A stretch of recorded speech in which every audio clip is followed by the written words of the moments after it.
Cabinet approval has been granted to develop the West Container Terminal at the Colombo South Port as a public-private limited company in collaboration with Sri Lanka Ports Authority, Adani Ports and Special Economic Zone Limited, together with its local representative John Keels Holdings plc.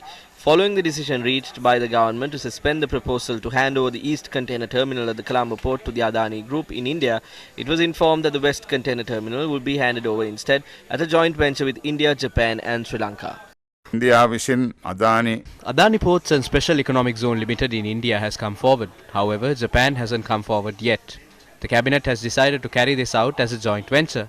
We are hoping to do the needful in the future. යනුවට අවශ්‍ය කටයුතු ඉදිරියේදී ක්‍රියාත්මක කිරීමට බලාපොරොත්තු වෙනවා. දැනගන්න කැමති මේ බටහිර පර්යන්තය සම්බන්ධයෙන් එහි ආයෝජන සලස්ම අනුව අලුතෙන්ම කොහොමද බෙදී යන්නේ කියලා එහි අයිතිය බෙදියන්නේ අපි බලාපොරොත්තු වෙනවා A separate committee has been appointed to hold discussions and negotiate accordingly. It will, however, be carried out as a joint venture on a build, operate and transfer basis. කියන තේමාවන් තුල තමයි ක්‍රියාත්මක වෙන්නේ. According to a document taken up for discussion at the cabinet meeting on the 1st of February, it was noted that the WCT investment plan should be one similar to that of CICT or Colombo International Container Terminal. According to that plan, China Merchants Port Holdings Company Limited has an 85% stake in the CICT, while the Sri Lanka Ports Authority has a 15% stake in it. The Sri Lanka Ports Authority owns only 15% of the CICT.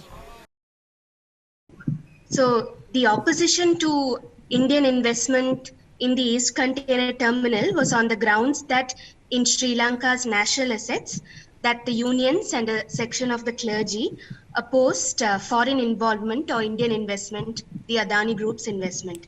So part one of the question is, how did it become okay now to have Indian investment in West Container Terminal, which is also part of Sri Lanka's national assets? That MOC was signed and agreed by the former government and the ministers, but we were able to convince them.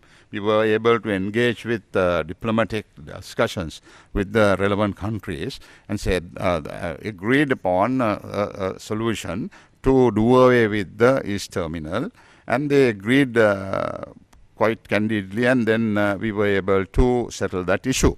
But in the Saubhagya Idiri Dakma, the policy statement of the government very clearly states on the page 58, it says, Batahira Prante, that is the West Terminal, that we will have a public-private partnership. If we need some foreign partners, that we will get the foreign partners involved in it. So we have made that offer on the basis of the previous agreement to the Japanese government as well as the Indian government, and there have been a response from the Indian government suggesting that they have suggested a particular company. The Japanese government has not yet suggested a thing, so we will act in accordance with that agreement, plus the future of it as insofar as on our policy statement. How will you convince the unions and the clergy who opposed foreign involvement after all? Well, you see, majority of the unions and the majority of the clergy and said that instead of the East Terminal, West Terminal, which is a completely new thing, and there has to be a huge investment, and that investment, there are no returns has been envisaged as yet. So all the feasibilities have been done. But the East Terminal, the issue was that was a completed one and it was ready for business. And that was the idea. And there was a very small investment in so far as in comparison with the West Terminal. So the objections were more onto the East Terminal and not to the West Terminal. Though it is yet to be constructed, the long-term development plan of the Sri Lanka Ports Authority for the West Container Terminal includes the establishment of 2 floating LNG storage facilities. India's Adani Group already has a business named Adani Total Gas Limited, which operates a wide pipeline system supplying natural gas to most parts of India. According to the company website, Adani Gas Limited is involving another gas pipeline system with the Indian Oil Corporation Limited. The World War era oil storage facility in Trincomalee is currently with the Indian Oil Corporation Limited and is also proposed for a joint venture across 100 acres of land for a bunkering facility for South Asia close to the storage facility. The West Container Terminal will be of paramount importance for Sri Lanka's future economy with respect to multiple business opportunities, including transshipment of cargo.